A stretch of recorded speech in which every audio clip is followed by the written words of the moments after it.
नमस्कार, आप देख रहे हैं मुद्दा। मैं हूं आपके साथ अक्षय। आज हम बात कर रहे हैं लोकतंत्र पर हावी ठोक तंत्र की। मुख्य सचिव अंशु प्रकाश की पिटाई के मामले में अब जल्द ही दिल्ली पुलिस मुख्यमंत्री अरविंद केजरीवाल से पूछताछ कर सकती है। केजरीवाल के सलाहकार वीके जैन की कोर्ट में गवाही के बाद ही अब यह तय हो चुका था कि इस मामले की आंच मुख्यमंत्री तक पहुंचना तय। अब पुलिस केजरीवाल के सलाहकार वीके जैन के बयान को आधार बनाकर उनसे सवाल जवाब करेगी। एक बड़े सवाल का जवाब पुलिस भी खोज रही है कि अगर ये घटना पूर्व नियोजित नहीं थी तो रात में मुख्यमंत्री आवास पर मुख्य सचिव को बुलाने का मतलब आखिर क्या था। इस मामले में मुख्यमंत्री ने हस्तक्षेप क्यों नहीं किया। फिलहाल अपने 2 विधायकों की गिरफ्तारी से नाराज आम आदमी पार्टी आज देशव्यापी प्रदर्शन कर रही है। उसका आरोप है कि मोदी सरकार की तानाशाही उसे विकास कार्यों को करने से रोक रही और सत्ता के बहाने गुंडागर्दी की जा रही। वैसे ये बात और है कि कल भरी सभा में मुख्यमंत्री केजरीवाल की मौजूदगी में एक आम आदमी पार्टी विधायक ने मुख्य सचिव के साथ हुई घटना को सही ठहराया और कहा कि ऐसे अधिकारियों को ठोकना ही चाहिए। सामाजिक कार्यकर्ता अन्ना हजारे के लोकपाल आंदोलन की उपज आम आदमी पार्टी आज अपनी स्थापना के 5 साल के बाद भी कहीं न कहीं अपने लक्ष्य से भटकती नजर आ रही।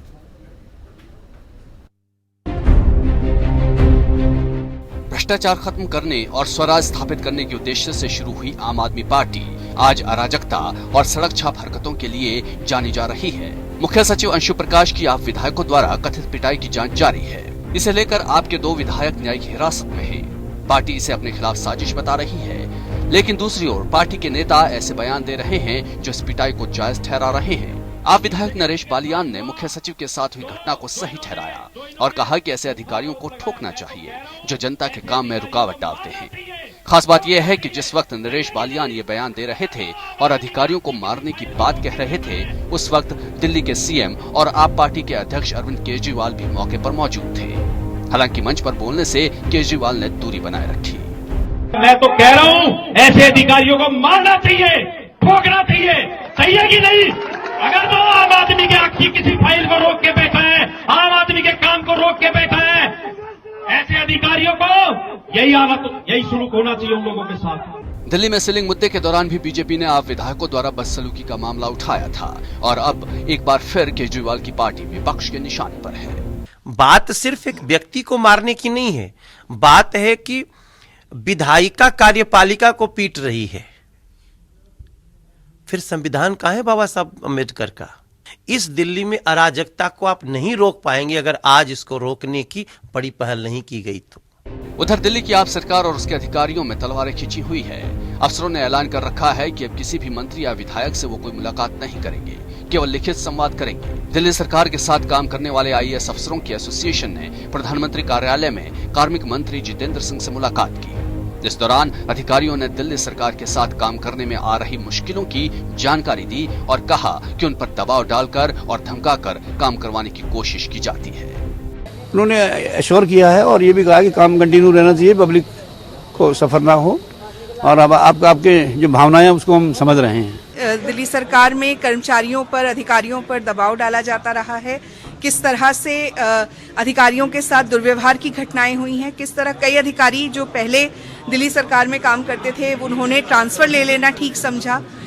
दास एसोसिएशन ने बताया कि कितने सारे लोग वॉलंटरी रिटायरमेंट लेकर चले गए हैं। अधिकारियों की शिकायतें सुनने के बाद पीएमओ में राज्य मंत्री जितेंद्र सिंह ने उन्हें भयमुक्त और निडर होकर काम करने को कहा। साथ ही उनकी समस्याओं के निदान की बात भी कही।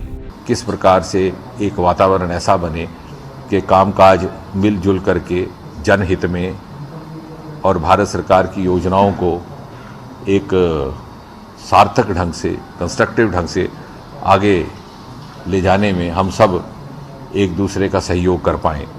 आम आदमी पार्टी की स्थापना के 5 साल से ज्यादा का समय हो चुका है। सामाजिक कार्यकर्ता अन्ना हजारे और अरविंद केजरीवाल के लोकपाल आंदोलन से जुड़े सहयोगियों ने 26 नवंबर 2012 को पार्टी की स्थापना की थी। 2013 और फिर 2015 में दिल्ली विधानसभा चुनाव में झाड़ू चुनाव चिन्ह के साथ पार्टी चुनावी मैदान में उतरी और अपार सफलता पाई। इस दौरान पार्टी से कई नामी लोग जुड़े, लेकिन चुनाव में अपनी बड़ी जीत दर्ज करवाने के बाद से ही पार्टी में अंदरूनी सत्ता संघर्ष बढ़ता गया। विनोद कुमार बिन्नी, शाजिया इल्मी, कैप्टन जीआर गोपीनाथ, सुच्चा सिंह छोटेपुर, योगेंद्र यादव और कपिल मिश्रा समेत कई दिग्गज किसी न किसी वजह से या तो पार्टी छोड़ गए या फिर उन्हें पार्टी ने बाहर का रास्ता दिखा दिया। पार्टी के संस्थापक सदस्य प्रोफेसर आनंद कुमार ने भी पार्टी से तौबा कर ली। पार्टी ने शुरू में बीजेपी और कांग्रेस के विकल्प के तौर पर अपने आप को प्रस्तुत किया, लेकिन मौजूदा समय में आप अन्य पार्टियों की तरह व्यक्तिपरक राजनीति में फंस गई है। कोई पार्टी यदि सिर्फ अरविंद केजरीवाल और मनीष सिसोदिया पर केंद्रित रहेगी तो फिर वो दूसरों से अलग कैसे होगी और कैसे आगे बढ़ेगी। पार्टी में गंभीरता नहीं आई। इस समय आम आदमी पार्टी में हर नेता के हितों का टकराव है, एक दूसरे से जलन है। पार्टी में पहले जितना चंदा नहीं आ रहा है। शायद इसी का नतीजा है पंजाब और गोवा में हुए चुनावों में पार्टी को करारी हार का मुंह देखना पड़ा और दिल्ली में हाल में हुए निगम चुनावों में पार्टी की फजीहत हुई, क्योंकि अब जनता किसी पार्टी को समझने में देर नहीं लगाती। Bureau report, APN. या तो मुख्य सचिव अंशु प्रकाश की पिटाई के मामले में अब जल्द ही दिल्ली पुलिस मुख्यमंत्री अरविंद केजरीवाल से भी पूछताछ कर सकती है। हालांकि केजरीवाल सरकार की तरफ से आरोप लगाया जा रहा है कि साजिशन इस तरह की हरकत की जा रही है और दिल्ली के विकास को अवरुद्ध करने का प्रयास किया जा रहा है, यानी कि चोरी और उसके बाद सीना जोरी। आज इसी पर हम चर्चा करेंगे कि क्या देश लोकतंत्र से चलेगा या फिर ठोक तंत्र से। दो खास मेहमान इस वक्त मेरे साथ जुड़ गए हैं। अश्वनी उपाध्याय जी हैं, प्रवक्ता हैं भारतीय जनता पार्टी के, साथ ही हमारे सलाहकार संपादक गोविंद पंत राजू जी लखनऊ से इस कार्यक्रम का हिस्सा, और हमारे साथ कांग्रेस के प्रवक्ता मेहदी माजिद साहब भी जुड़ गए हैं। बहुत स्वागत है आप तीनों का हमारे साथ इस कार्यक्रम में शामिल होने के लिए। शुरुआत मेहदी माजिद साहब मैं आपसे ही करूंगा। क्या लक्ष्य से भटक गई आम आदमी पार्टी? ये बौखलाहट उसी का नतीजा है? देखिए, निश्चित रूप से पूरी दिल्ली की जनता आज देख रही है जिस तरीके से नूरा कुश्ती दिल्ली के अंदर हो रही है, जिस तरीके से इन्होंने अपना एक गुंडा होने का सबूत दिल्ली की जनता को दिया है, वो आज दिल्ली की जनता देख रही है। हमारा सबसे बड़ा आरोप इस सरकार पे पिछले 3 साल हो गए हैं इस सरकार को। हमने हर वर्ष हमारे दिल्ली के सदर जनाब अजय माकन जी ने कभी छलावा दिवस बनाया, कभी भगोड़ा दिवस बनाया। हमने बार बार पूरी दिल्ली की जनता के सामने इनको एक्सपोज करने की हर संभव प्रयास किया। आज जिस तरीके से दिल्ली के चीफ सेक्रेटरी के साथ ये हादसा हुआ पूरी दिल्ली ने देखा। आज अधिकारी अभी फरवरी के अंदर बजट पेश होना है, इन्होंने बजट तक पे अभी तक बात नहीं करी है। 28 फरवरी को कहते हैं बजट पेश करेंगे, अभी तक इन्होंने कोई हमारे पास ऐसी पुख्ता जानकारी है कि बजट पे इनका ध्यान ही नहीं है। और मुख्यमंत्री, फाइनेंस डिपार्टमेंट और फाइनेंस मिनिस्टर और जो है फाइनेंस आयोग, ये मिलके जो है डिस्कशन करता है फाइनेंस पे। हमें ऐसी जानकारी है कि अभी दिल्ली के बजट पे इनकी चर्चा ही नहीं हुई है फाइनेंस डिपार्टमेंट में। ये दिल्ली की जनता को निश्चित रूप से गुमराह कर रहे हैं। चलिए, यानी कि आपको लगता है कि लोगों को गुमराह करने की कोशिश आम आदमी पार्टी की तरफ से की जा रही है, लेकिन अश्वनी उपाध्याय जी, आरोप सीधा आपकी पार्टी पर लगाया जा रहा है कि काम को प्रभावित करने के मकसद से ये साजिश है। सोची समझी। देखिए, कहावत है ना, उल्टा चोर कोतवाल को डांटे। आप जरा इस पूरी घटना को देखें, ये घटना घटी क्यों? और ये घटना एक बहुत बड़ी घटना है। भारत में पहली बार हुआ है कि मुख्यमंत्री अपने मुख्य सचिव को अपने घर बुलाते हैं और बुला के उनको पीटा जाता है। मैं इस पे जरा थोड़ा सा टाइम चाहिएगा मुझे। जी। आप शाम को 6 बजे से लेके 10 बजे के बीच में 4 बार मुख्य सचिव को बुला, कहा जाता है आप घर आइए, घर आइए, घर आइए। ऐसा कोई तूफान नहीं था, ऐसा कोई दिल्ली में आंधी नहीं आ गई थी, ऐसा कोई बाढ़ नहीं आ गई थी कि नहीं रात को 12 बजे मीटिंग करना जरूरी था। मैं इसे बहुत बड़ी एक गंभीर सब जनता को समझने की जरूरत है क्या पूरी कहानी। 4 बार बुलाया जाता है और ये कहा जाता है कि आपके साथ, जब जैसा बाद में कह रहे हैं कि हम तो वो जी राशन कार्ड के, राशन के ऊपर आपसे चर्चा करनी है। अगर राशन पे चर्चा करनी थी तो जो आपका फूड डिपार्टमेंट है उनके सचिव को क्यों नहीं बुलाया गया? फूड मिनिस्टर को क्यों नहीं बुलाया गया? उनको भी वहां होना चाहिए था। अगर विज्ञापन पे चर्चा करनी थी तो एडवर्टीजमेंट डिपार्टमेंट जो है अपना है उसके सचिव को बुलाना चाहिए था, वो भी नहीं थे। वहां था कौन? वहां 6 ऐसे लोग थे जो आज की डेट में विधायक नहीं है। वहां पे 5 विधायक, 6 भूतपूर्व विधायक और इनके गुर्गे। और सबसे खास बात ये, पूरे दिल्ली में सीसीटीवी कैमरा लगवाने वाले ऐसे कमरे में मीटिंग कर रहे हैं जहां सीसीटीवी नहीं है। सीसीटीवी बाद में यह पाया गया कि नहीं, 21 में से 14 ऐसे सीसीटीवी थे जिनका टाइमिंग पीछे कर दिया गया, 7 सीसीटीवी बिल्कुल बंद कर दिया गया। जिस कमरे में मीटिंग की गई वहां सीसीटीवी था ही नहीं। ये पूरा जो आप देखें तो अपने आप में ये बहुत बड़ी साजिश का हिस्सा लगता है। और इस मामले में मुख्यमंत्री और उप मुख्यमंत्री से पूछताछ बिल्कुल होनी चाहिए। एक वकील के नाते मैं आपको कहता हूं, इसमें एविडेंस टेम्परिंग का मामला बन रहा है, इसमें साजिश करने का मामला बन रहा है। अदरवाइज आप ये देखो, एक मुख्य सचिव आता है तो उसको कम से कम एक सोफा दिया जाता है, वो अकेले बैठता है। ऐसा नहीं होगा कि दो विधायकों के बीच में, वो मुस्टंडे विधायक जिनका पहले से आपराधिक रिकॉर्ड रहा है, उनके बीच में उनको बैठाया जाता है, फिर वो मारते भी हैं। तो ये अपने आप में कोई ये सामान्य घटना नहीं है कि अपने आप ऐसा हो गया। रात को 12 बजे बुलाना, सीसीटीवी कैमरे की टाइमिंग को पीछे करना, सीसीटीवी को बंद कर देना, जिसका ऐसे कमरे मीटिंग बुलाना जहां सीसीटीवी नहीं है, तो ये अपने आप स्पष्ट है कि इनकी साजिश थी कि आज मुख्य सचिव को यहां पीट को इनको धमकाओ। अब दिक्कत क्या हो रही है नौकरशाही के ऊपर, सुप्रीम कोर्ट ने फैसला ले लिया कि जो भी विज्ञापन निकलेगा उसमें अगर प्रदेश का है तो मुख्यमंत्री की फोटो होगी और देश का है तो प्रधानमंत्री की होगी, बाकी किसी मंत्री की फोटो नहीं होगी, बाकी सांसद विधायक की फोटो नहीं होगी। इनके यहाँ ये लोग चाहते हैं कि अगर 2 झाड़ू भी खरीदे तो भी कम से कम 10 जगह उसका विज्ञापन निकले और उसमें विधायक की फोटो हो, स्थानीय की, उस विभाग के मंत्री की और मुख्यमंत्री, ये 3-3 फोटो चाहते हैं। तो ये एक समस्या आ रही है। और चूंकि जब सुप्रीम कोर्ट का गाइडलाइन है, एक निश्चित हो गया है कि कैसे, क्योंकि ये जो पैसा खर्च होता है ये जनता का पैसा होता है। ठीक है, ये आपकी पार्टी की तरफ से ये आरोप लगाया जा रहा है कि ये भी एक सुनियोजित साजिश थी, लेकिन विज्ञापन को लेकर जो आरोप लगा रहे हैं, कुछ इसी तरह के आरोप आम आदमी पार्टी भारतीय जनता पार्टी की सरकार पर भी लगाती है, यानी केंद्र सरकार पर लगाती है। गोविंद जी, मैं आपके पास आऊंगा। बीजेपी जिस तरह से कह रही है, क्या सुनियोजित साजिश थी, प्री प्लान था ये? देखिए, ये तो नहीं कहा जा सकता कि सुनियोजित साजिश थी अक्षय, क्योंकि अगर ऐसा करना होता तो वक्त कोई और चुना जा सकता था। 12 बजे रात के वक्त में इस तरह का कोई काम वो लोग पहले से तय किया था कि बुलाएंगे और उसके बाद मारपीट करेंगे। मुझे नहीं लगता ये कोई सुनियोजित साजिश होगी। लेकिन दिल्ली में जो सरकार है, आप की सरकार जो बड़े आदर्शों के साथ भारत की राजनीति में आई थी, आज की तारीख में वो अराजक लोगों का एक गिरोह है, जिसके अगवा जिन्होंने खुद को अनार्किस्ट घोषित किया है, गर्व से घोषित किया है, अरविंद केजरीवाल हैं। और उनके जो मंडली है उसमें आप देखिए उनके विधायकों पर किस किस तरह के आरोप नहीं लगे हैं। हत्या, बलात्कार, फर्जी डिग्री, आर्थिक घोटाले, दबंगई, कोई आरोप ऐसा नहीं है जो दिल्ली में जो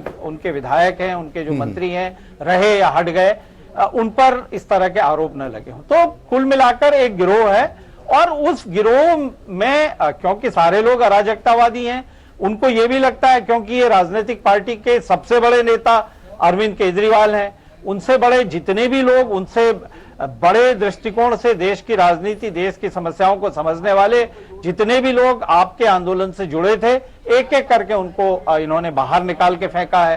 और जिस तरह से उनके एक विधायक ने कल केजरीवाल की उपस्थिति में जो ठोक देना चाहिए, मार देना चाहिए ऐसे अधिकारियों को, ये घोषणा की है, तो इसके बाद मुझे नहीं लगता कि नैतिकता के जो सामान्य मानदंड होते हैं, आप कानूनी तरह से मुकदमा लड़ते रहिए, वो अलग बात है, लेकिन आम जनता की नजर में जो आपकी नैतिकता है, आपका जो नैतिक चरित्र है, उसके बाद उसके बारे में कुछ और जांच करने की आवश्यकता नहीं होती।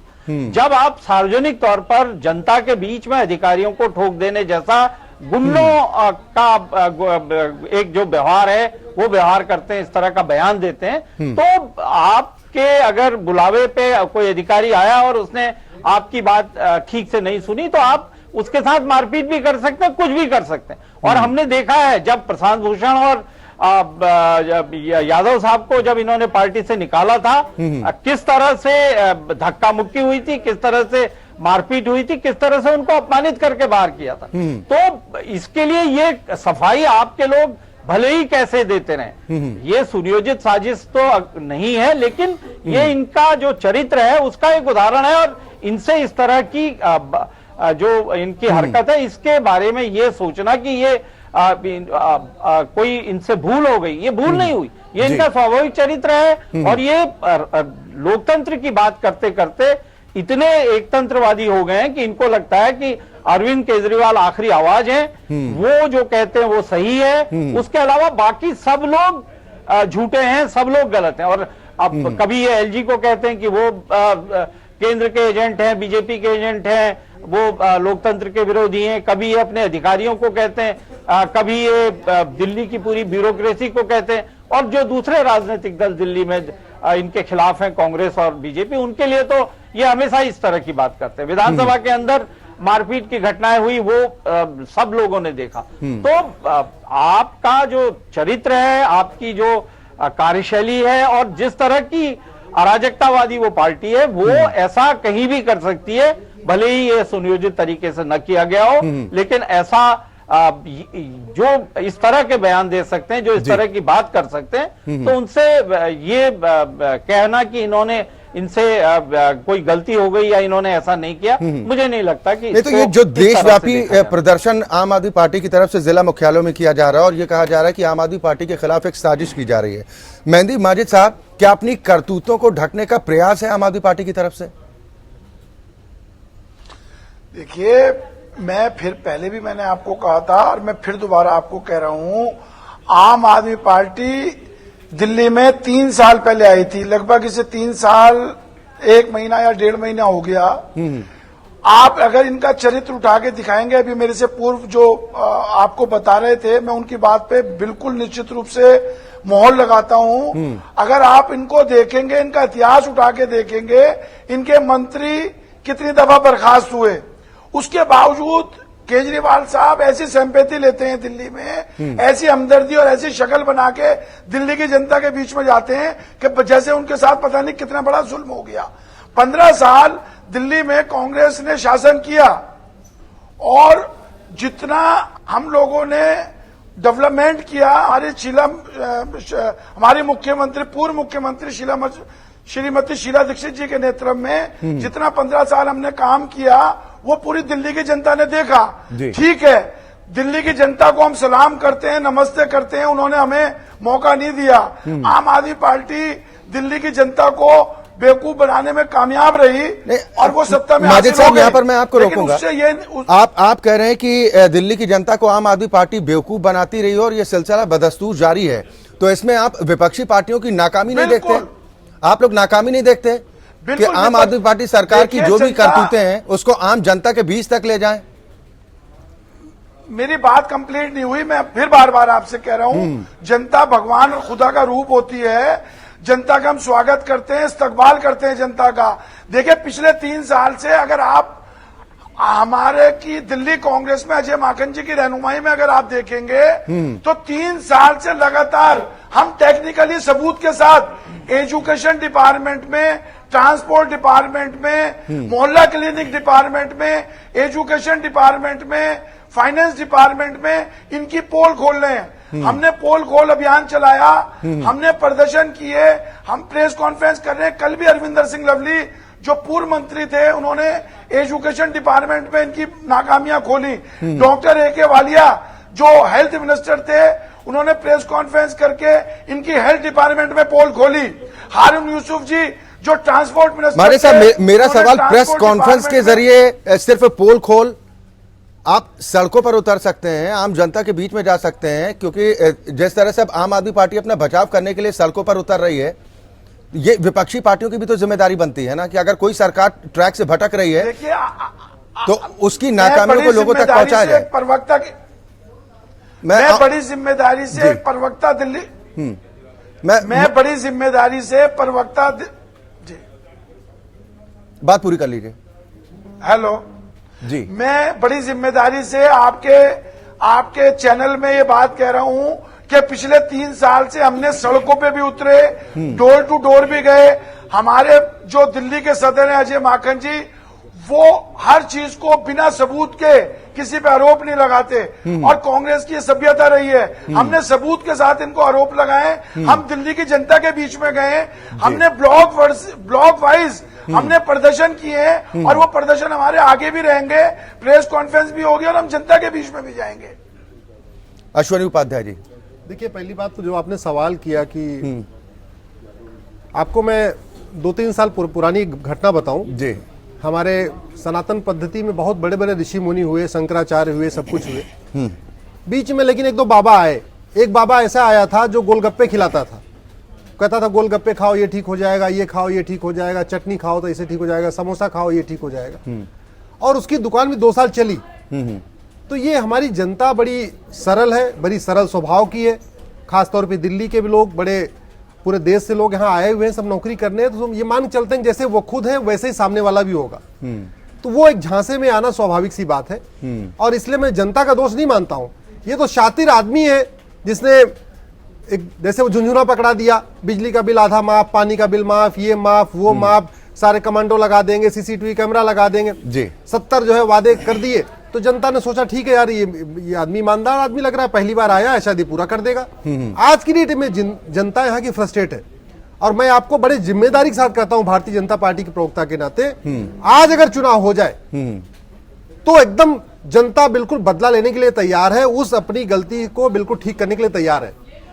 अब कब होगा चुनाव, लेकिन आप जरा इस देखें, आपका जो मूल विषय है मैं उसका जवाब देता हूं। माजिद साहब आपके पास आ रहा हूं, जो मूल विषय उसका जवाब देता हूं। जिस पार्टी में एक विधायक, एक क्या बल्कि 7-8 विधायक के ऊपर बलात्कार का आरोप लगा हो, 5-6 विधायकों के ऊपर गंभीर भ्रष्टाचार का आरोप लगा हो, उसमें आपका भ्रष्टाचार के अलावा फर्जी डिग्रीधारी, बलात्कारी, व्याभिचारी, भ्रष्टाचारी, ये पूरा एक मिक्स अगर आप देखें तो इसके बावजूद अगर चल रहा है तो जनता समझ रही है, दिल्ली की जनता बहुत ठगा हुआ महसूस कर रही है, और समय आने पे जब भी चुनाव होगा इसका वो जवाब देगी। लेकिन अब मैं फिर से उसी पे आता हूं, ठीक, अगर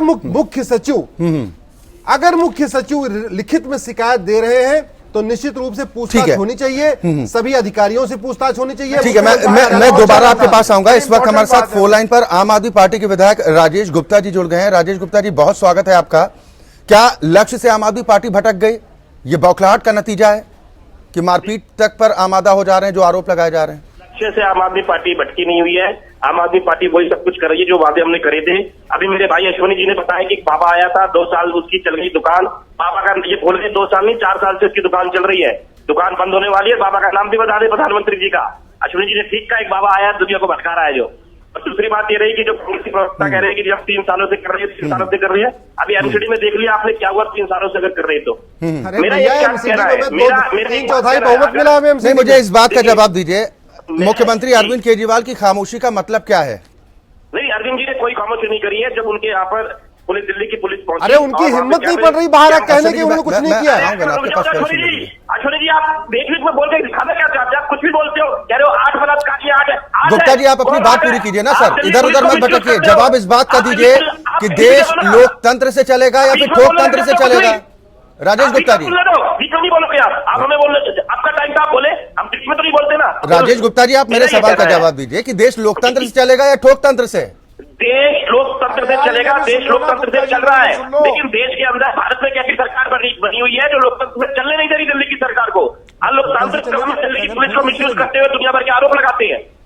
सर, मुझे इस बात का जवाब दीजिए, तरीके से मिसयूज कर रहे हैं। मुझे इस बात का जवाब दीजिए कि आम आदमी पार्टी की तरफ से कहा जा रहा है कि यह सुनियोजित साजिश है, ये आम आदमी पार्टी के खिलाफ एक षड्यंत्र है। वहीं खुले मन से आपकी पार्टी का एक विधायक समर्थन करता है कि ऐसे अधिकारियों के साथ ऐसा ही व्यवहार होना चाहिए। देखिए, मेरा बार बार कहना है कि हम गांधी के प्रशंसक हैं, गोडसे के नहीं है, ये गोडसे वाले हैं, हम नहीं है गोडसे वाले। और दूसरी बात, अगर कोई काम गलत हुआ है तो हम उसकी निंदा करते हैं, हम कहते हो नहीं होना चाहिए, लेकिन बेवजह के आरोप लगाए जा रहे हैं और आरोपों को सच भी माने। ये नीरव मोदी से बचने का जो सवाल करने पब्लिक को सब पता है, ये नीरव मोदी से बचने का जो तरीका है। भैया मेरा भी एक सवाल है, मुझे इस बात का जवाब दे दीजिए, मुझे इस बात का जवाब दे दीजिए राजेश गुप्ता जी। सीसीटीवी मुख्यमंत्री आवास में अगर सीसीटीवी 21 में से 14 अगर 7 उनमें से बंद पाए जाते हैं और कुछ में उसमें टाइमिंग का भी हेरफेर किया जाता है और उसमें साजिश, ये आरोप ये लग रहे हैं, दिल्ली पुलिस की तरफ से कहा जा रहा है कि छेड़छाड़ की आशंका है कि सीसीटीवी के साथ छेड़छाड़ की गई है। कि कैमरे कौन लगाता है वहां पर? नहीं, जो विधायक नहीं, वो जो विधायक है ही नहीं, वो क्या कर रहे थे आप ये बताओ?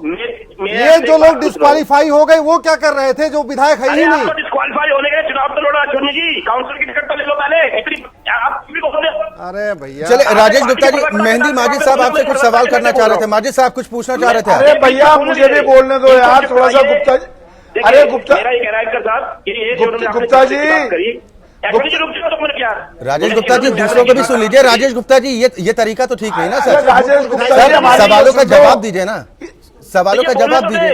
राजेश गुप्ता जी, आप इतने परेशान क्यों नजर आ रहे हैं? सर सवाल उठेंगे, जवाब देना पड़ेगा, जिम्मेदारी बनती है आप लोगों की।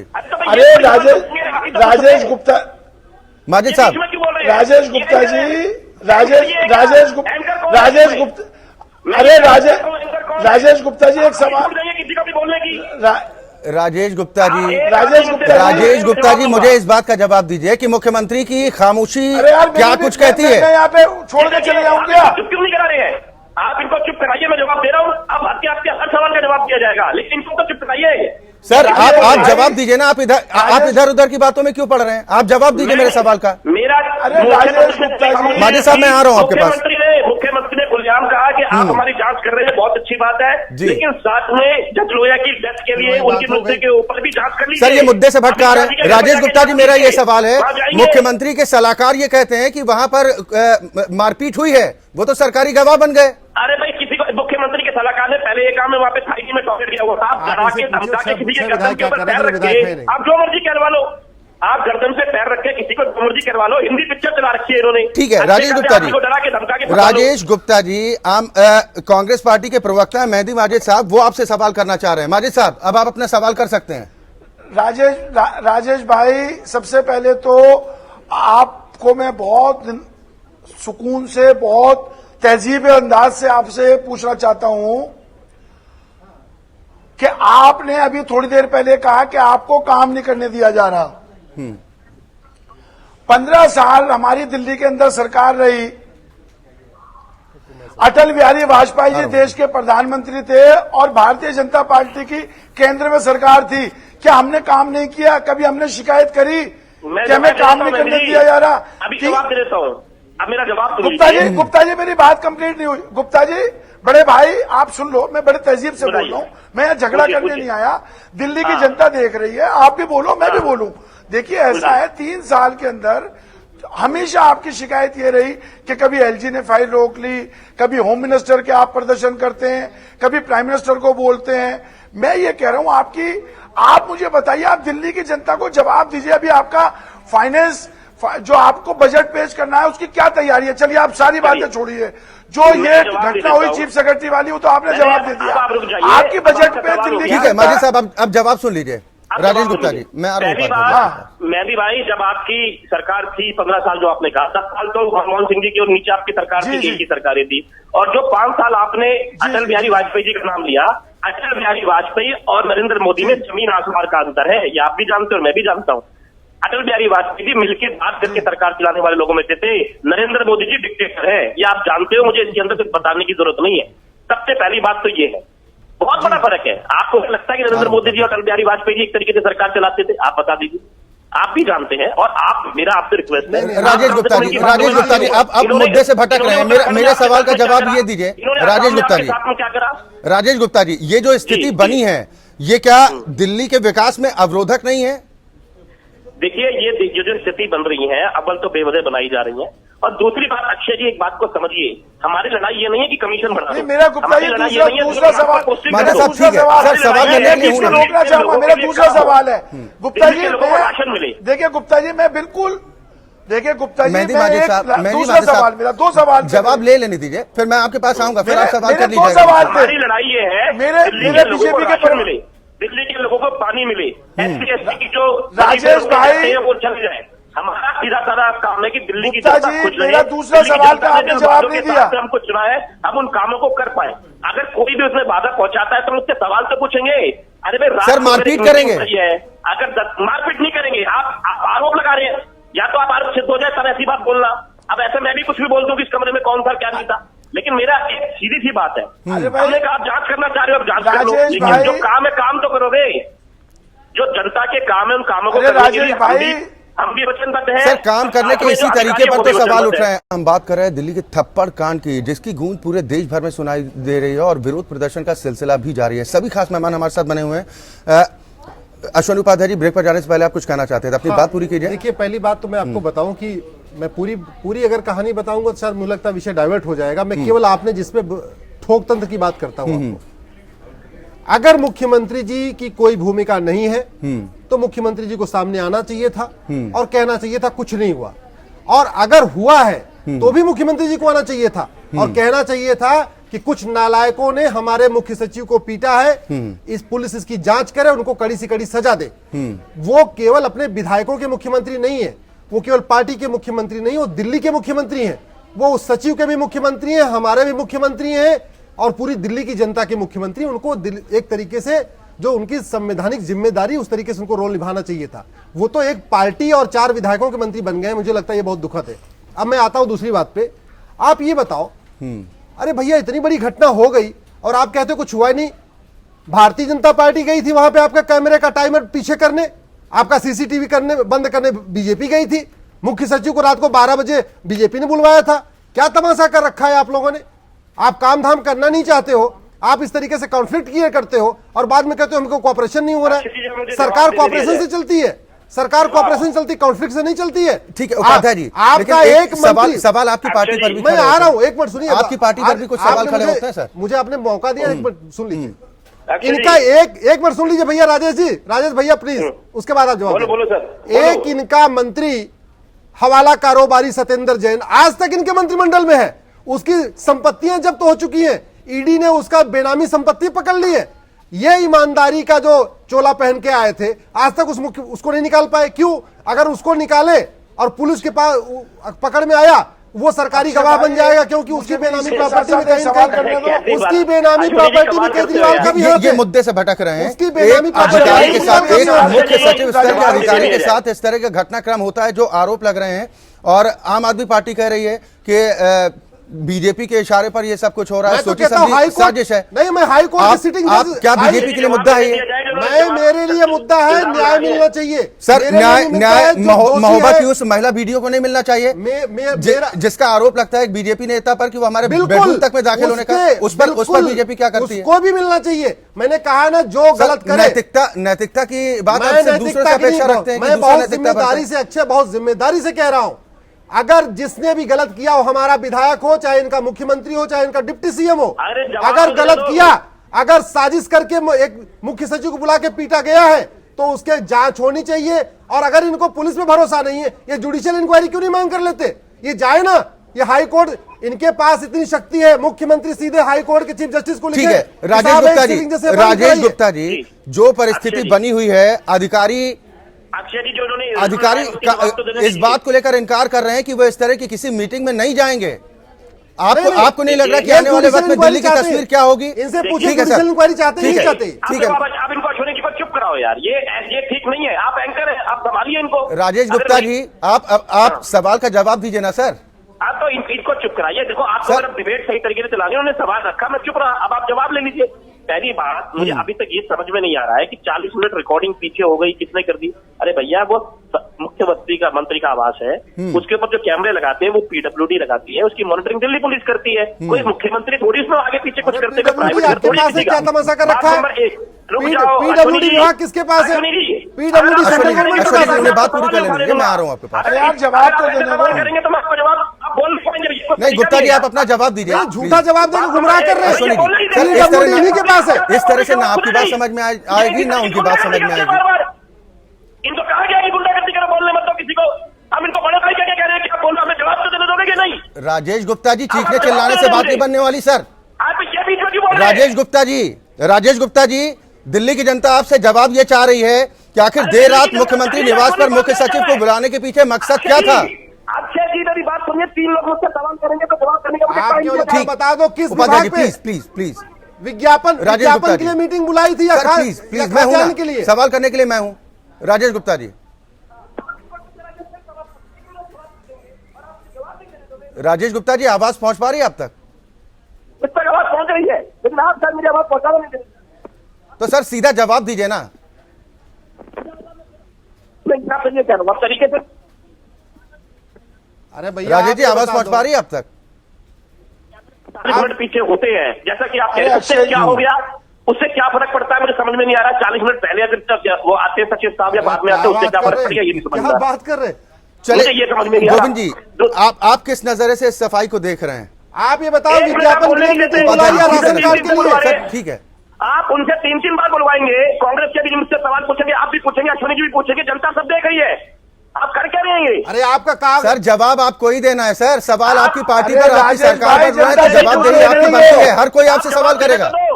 आप क्या कर रहे आपके हैं? ऐसे कारनामे हैं, सवाल तो पूछना पड़ेगा। जाएगा, आप प्लीज, जवाब प्लीज, से ये भागो तरीका ठीक मत। नहीं ना। दिल्ली की जनता देख रही है, आप जवाब से मत भागो।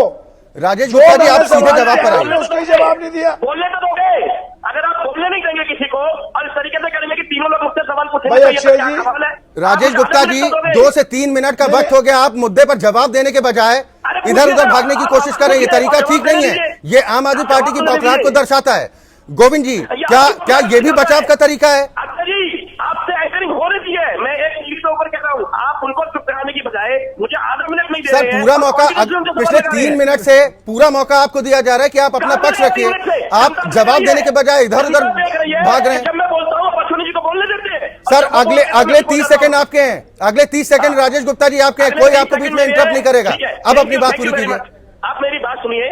दिल्ली मैं कह रहा हूँ कि वहां पे कुछ हुआ या नहीं हुआ, अगर कुछ हुआ है तो हमने बार बार खेद प्रकट किया है। अब उसके बाद भी इंक्वायरी चल रही है, हम उसमें पूरा सहयोग कर रहे हैं। मुख्यमंत्री ने पहल करते हुए एलजी साहब से मिले और कहा कि गतिरोध दूर होना चाहिए ताकि दिल्ली की जनता का नुकसान ना हो।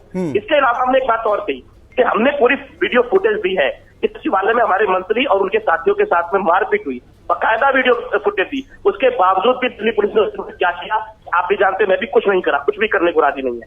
दिल्ली की जो लड़ाई है, वो लड़ाई इस बात की नहीं है कि हमारा कमीशन बढ़ा दो या हमसे को ये दे दो या हमारे को वो दे दो, ये दो ट्रांसफर पोस्टिंग कर दो। लड़ाई ये है कि भैया लोगों को राशन दे दो, लड़ाई ये है कि भैया लोगों पे साफ पानी पहुंच जाए, लड़ाई ये है कि बसें आ जाए। इसके लिए अगर हम मीटिंग करते तो कोई गुनाह करते हैं, हम सिर्फ ये चाहते हैं कि दिल्ली की जनता की भलाई हो। उसके लिए कांग्रेस, बीजेपी, जो भी लोग हैं, हम सबके साथ में मिलकर करना चाहते हैं। सर इस बात का जवाब दीजिए राजेश गुप्ता जी।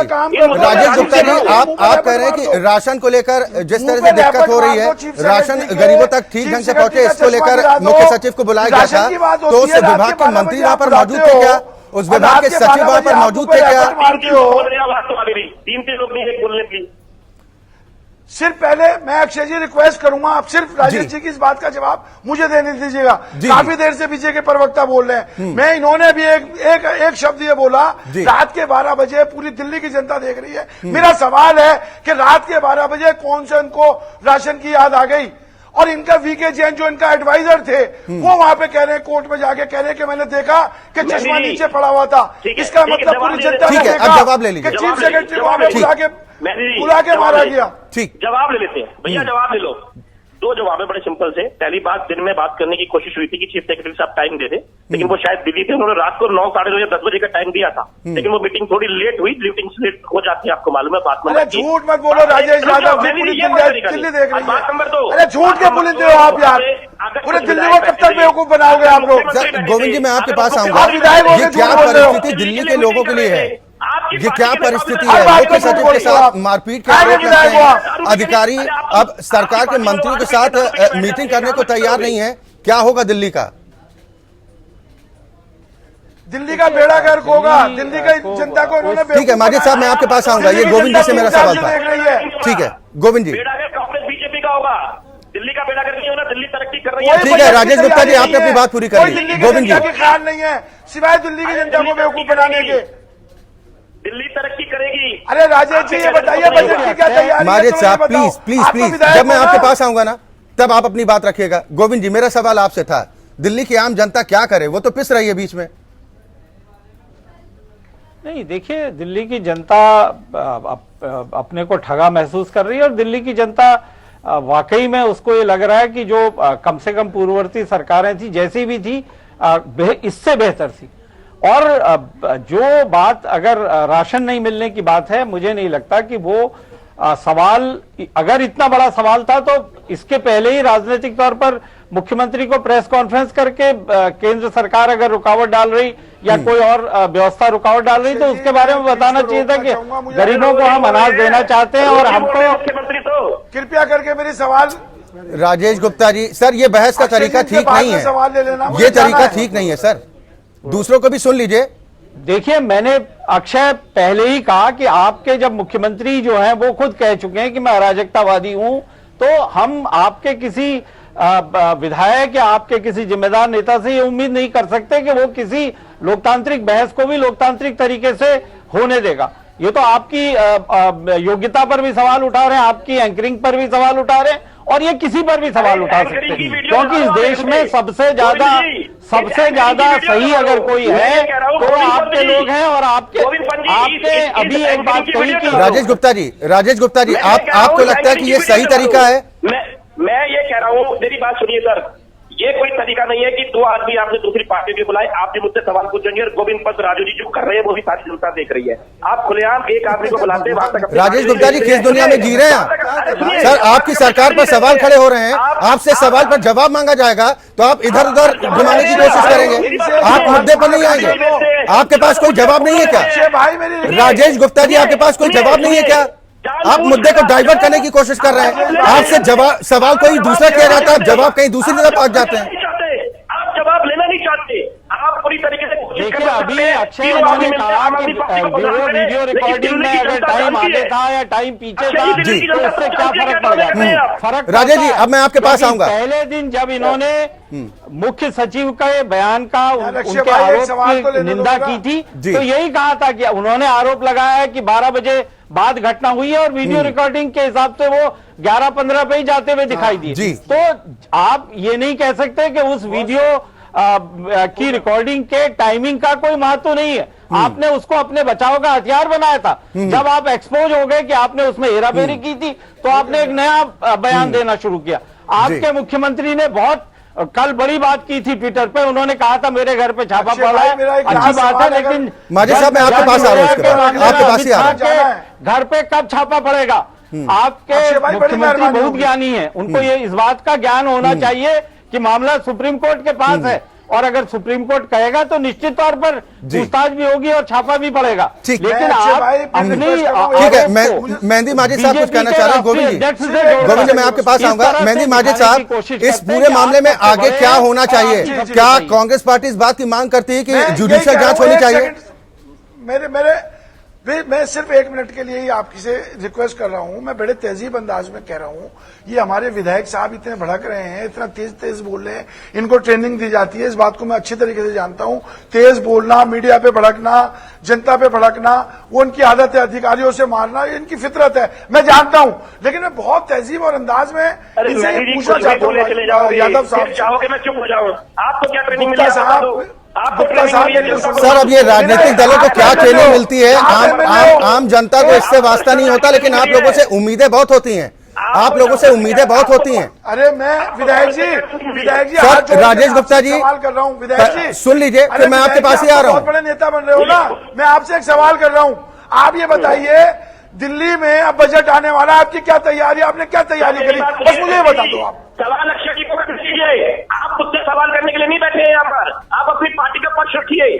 मैंने एक बात, अरे आप तो विधायक हो ना यार, आप तो बड़ी बड़ी बातें कर रहे हो, आप मुझे बताओ ना दिल्ली की जनता के लिए आप कर क्या रहे हो?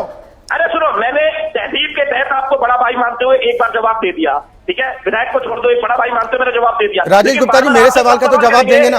अक्षय जी को भी तो कुछ राजेश गुप्ता जी मेरे सवाल का जवाब तो देंगे ना? आप पूछिए सर, मेरे सवाल का जवाब तो देंगे ना कि देर रात सीएम निवास पर मुख्य सचिव को आखिर बुलाया क्यों गया? मेरा ये पूछना है कि आपको इस बात से तकलीफ होनी चाहिए कि सीएम साहब को मीटिंग नहीं करें, बैठे रहें रात को, चाहे बाकी प्रतिशत के सीएम होते आप के सो जाए, या आपको इस बात से खुशी होनी चाहिए कि सीएम 10 बजे 11 बजे 12 बजे काम करना चाहता है? सर आपकी पार्टी का ये कहना है कि राशन को लेकर चिंता सरकार की थी कि राशन का वितरण ठीक ढंग से नहीं हो पा रहा, वो ठीक ढंग से हो, इसलिए मुख्य सचिव को बुलाया गया था रात में। फिर ये तक देना कि मुख्य सचिव तो 11:15 पे ही निकल गए, उसके बाद जो सीसीटीवी खंगाले जाते हैं उसमें कुछ दूसरी बात निकल कर आती है, सीएम साहब के सलाहकार कुछ और बात कहते हैं। अक्षय जी थोड़ा सा बात को समझने की खाद्य सचिव, खाद्य मंत्री कहाँ थे, बस इतना बता दो। कैमरे की रिकॉर्डिंग हमारे पास में होती है, ये सवाल उसकी मॉनिटरिंग दिल्ली पुलिस के पास में होती है जी। हम इतने बचकाने लोग नहीं है कि हमें मालूम ना पड़े कि कल को अगर कोई हम पे इल्जाम लगेगा तो रिकॉर्डिंग होगी, कुछ होगी, क्या होगा क्या नहीं होगा। हम इतने बचकाने लोग नहीं है, हमें पता है मॉनिटरिंग दिल्ली पुलिस ही करती है। आपने देखा कितने आराम से चीफ सेक्रेटरी साहब बाहर जा रहे थे, उनको हमारे विधायक साहब छोड़ने के लिए जा रहे थे, वो रिकॉर्डिंग आपने देखी है। उसके बाद में अनजान आदमी भी अगर कोई ऐसा काम हो, भगवान ना करे ऐसा हो, ठीक है, 100 नंबर पे फोन करता है, बालियान साहब के बयान का आप समर्थन कर रहे हैं, वहां पे बोलता है उन्होंने कुछ करा, 24 घंटे के बाद में वो जाके अपना मेडिकल टेस्ट कराते हैं। राजेश गुप्ता जी, बालियान साहब का बयान आप समर्थन कर रहे हैं कि उनका बयान सही है, जो अधिकारी काम नहीं करे उसे ठोक देना चाहिए? मैं फिर कह रहा हूं कि हमारी पार्टी गांधी की पार्टी, गोडसे की पार्टी नहीं है। हम गांधी जी की वसूलों पर यकीन करते हैं। कितने ठोकने सर, पीटने ये पे कैसी यकीन नहीं करते। विचारधारा आप मानते गांधी जी को और ठोकने की बात करते हैं आपकी पार्टी के वही विधायक? वाली बात है, आपने एक सवाल पूछा, आप मेरे मुंह में शब्द डालने की कोशिश करेंगे तो ये इसका काम नहीं है। मैं नहीं मानूंगा। सर, मैं बालियान साहब के शब्द आपसे जानना चाह रहा हूं, उसका आपकी पार्टी समर्थन कर रही है या नहीं? हम समर्थन नहीं कर रहे हैं।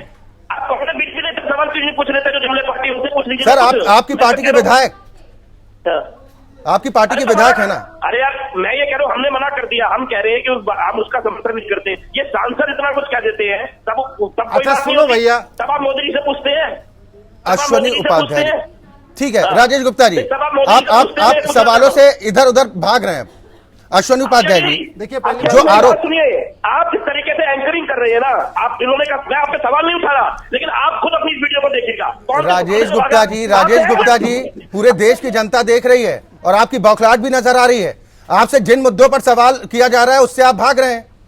आप दूसरों के कंधों पर बंदूक चलाने की कोशिश कर रहे हैं। अच्छा जी, मेरी बात सुनिए, मैं आपको नेशनल इनसे पूछिए खाद्य मंत्री क्यों नहीं थे, खाद्य सचिव कहाँ थे? सर, सवाल के लिए मैं हूं ना, सवाल के लिए मैं हूं। आप पूछिएगा, जवाब दे पाएंगे? आपने सवाल पूछा, मैंने जवाब दिया। आप तक आवाज पहुंच रही है राजेश गुप्ता जी? चले, शायद उन तक आवाज नहीं पहुंच रही है, लेकिन अश्वनी उपाध्याय जी, राजनीतिक पार्टियों का एजेंडा क्या है कि एक दूसरे के काम में अवरोध पैदा किया जाए, आप उन पर आरोप लगाएं, वो उन पर आरोप लगाएं, और बीच में फिर से दिल्ली की आम जनता, देश की आम जनता। देखिए, ये दिक्कत है। और जहां तक अभी लोकल बॉडी का चुनाव हुआ, नगर निगम ने हमें वहां पे जिताया है। नगर निगम के हाथ में जो कुछ है कर सकते, हम लोग कर सकते हैं, हमारे पार्षद जो कुछ कर सकते हैं, अपनी तरफ से पूरा प्रयास कर रहे हैं कि दिल्ली की जो नगर निगम के क्षेत्र में आता है उसको कर रहे हैं। कैमरा घुमा के देख लो दिल्ली में कितनी सफाई है। अरे भैया चिंता मत करो। राजेश गुप्ता जी, आप अपनी बारी का इंतजार कीजिए प्लीज। अच्छा, मुझे कहते हो बारी इंतजार? ये बताइए, अब इसमें गृह मंत्रालय की क्या भूमिका इस पूरे मामले को लेकर होनी चाहिए? अरे आप केंद्र की सरकार आपकी है। हाँ बिल्कुल। क्या आगे सरकार की रहेगी? क्योंकि अधिकारी इस तरह से काम कैसे कर पाएंगे? देखिए, मेरा तो अपना ये मानना है कि जैसा कि आम आदमी पार्टी को भरोसा नहीं है पुलिस पे, दिल्ली पुलिस पे, इनको खुद मुख्यमंत्री के पास इतनी क्षमता है, इतनी पावर है, वो सीधे हाईकोर्ट के जज को लिखें कि साहब एक सिटिंग जज के अंतर्गत इस पूरे मामले की जांच करा ली जाए। भारतीय जनता पार्टी बिल्कुल उसका स्वागत करेगी, आप जिससे सेटिस्फाई हो। लेकिन अगर आप जांच ही नहीं कराना चाहते हो तो फिर उसका कोई आपका दिक्कत नहीं। पेशे से उपाध्याय जी, आप अधिवक्ता भी हैं, आप तमाम मुद्दों को लेकर कोर्ट जाते हैं, आप क्यों नहीं शुरुआत करते? नहीं भाई, हमें दिक्कत नहीं है, हमें दिल्ली पुलिस की जांच से दिक्कत नहीं है। अगर आम आदमी पार्टी को दिल्ली पुलिस की जांच से दिक्कत है तो सीबीआई जांच करा ले, सीबीआई जांच से दिक्कत है तो हाई कोर्ट की सिटिंग जज से जांच करा ले। इनको जहां सेटिस्फेक्शन मिले, लेकिन भी तुम्हारी, पुलिस भी तुम्हारी, सब तुम लेके इसलिए तो बैठे हो। अरे इसीलिए कह रहा हूँ हाई कोर्ट की जज से करवा लो। अश्विनी जी, आप आम आदमी पार्टी भैया सुन लीजिए, इसीलिए कह रहा हूँ हाई कोर्ट के जज से करवाइए। सर, आपको रास्ता बता रहा हूँ। चर्चा के समापन का वक्त धीरे धीरे नजदीक आ गया, लेकिन जो हम जवाब तलाशने की कोशिश करते हैं, राजेश गुप्ता जी, अगर बालियान साहब जैसे नेता इस तरह का बयान देते हैं तो इस बात की क्या गारंटी है कि आने वाले वक्त में इस तरह की स्थिति फिर नहीं बनेगी, फिर कोई दूसरा हिमाकत नहीं करेगा? 3 बार सुन लिया, मैं चौथी बार फिर कह रहा हूँ कि हम मेरी पार्टी या मैं उस बयान से सहमत नहीं है। 3 बार कह लिया, 30 बार कह लिया, 3000 सर, कोई कार्रवाई कर दीजिए। आप लोग तो फौरन मांग करते हैं ना कि ऐसे नेताओं के खिलाफ कार्रवाई होनी चाहिए, आप लोगों ने कोई कार्रवाई की?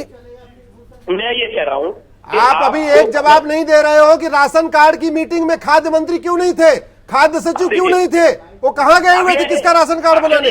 आप ये नहीं बता रहे हो उपाध्याय जी। आप एक सवाल का जवाब दीजिए। राजेश गुप्ता जी, आपके पास जवाब नहीं है क्या? आपके पास जवाब नहीं है क्या? सर, मुझे मीटिंग में खाद्य मंत्री क्यों नहीं? उपाध्याय जी, सर मैं दोबारा आपके पास आऊंगा। राजेश गुप्ता जी, अपनी बारी का इंतजार कीजिए। जब ये बोलते हैं तो आप कहते हैं इनका जवाब दीजिए। सारी दुनिया देख रही है आप किस तरीके से एंकरिंग कर रहे हैं। राजेश गुप्ता जी, क्या होता है, आप मुझे भी टाइम दीजिए, उन्हें भी टाइम दीजिए, कोई बीच में ना बोले। राजेश गुप्ता जी, सवाल तो सुन लीजिए। अब कार्यक्रम के समापन का वक्त हो गया, लेकिन जिस जवाब की उम्मीद कर रहे थे वो जवाब आपसे नहीं आया।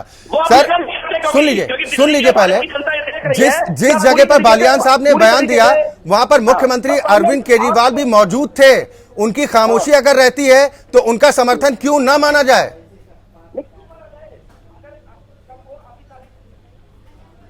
राजेश गुप्ता जी, अब नहीं सुनाई पड़ेगा। राजेश गुप्ता जी, आवाज आप तक पहुंच रही है? पहुंच रही है और आपकी आवाज भी जनता तक पहुंच रही है, लेकिन आप इस बात को समझिए। हाँ सर, अब जवाब दीजिए। विचारधारा का यकीन नहीं करते। प्रशांत भूषण को रोड पे मारा गया, इन्हीं के वकील थे, इन्हीं के विधायक थे। आप में से किसी से हिम्मत भी नहीं हुई कि आप बहस करा लें। आपने नहीं कराई ना, आपने कराई कोई बहस? आप उसके ऊपर कितनी सर दूसरों से नैतिकता की उम्मीद करेंगे, खुद नैतिकता नहीं दिखाएंगे। मुझे इस बात का जवाब दीजिए ना, इस पर क्यों खामोश हैं?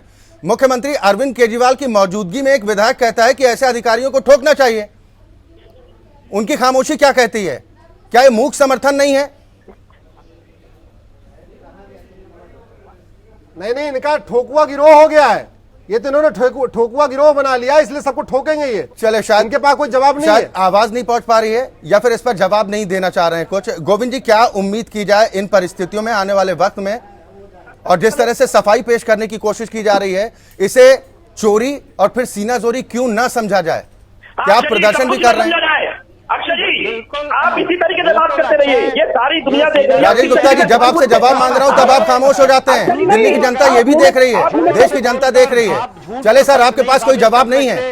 राजेश गुप्ता जी, ये बौखलाहट आपकी साफ बता रही है। झूठ को जोर से बोलकर सच साबित नहीं कर सकते, और आप दिल्ली की जनता के सामने भी आपकी राजनीति एक्सपोज हो चुकी है।